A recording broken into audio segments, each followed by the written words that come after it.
Magandang hapon. Welcome sa Lotto Result Today PH. Narito ang mga resulta para sa 2 p.m. draw November 28, 2025. Para sa resulta ng 2D Lotto 7 at 2.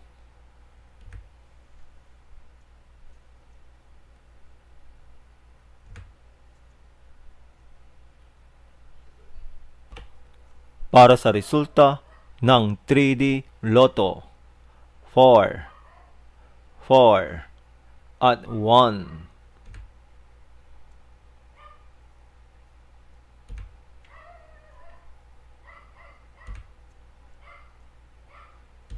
At yan ang mga resultang ngayong 2 p.m. draw. Para lagi kang updated sa mga Lotto draw result, mag-like and subscribe. Maraming salamat po sa panunood.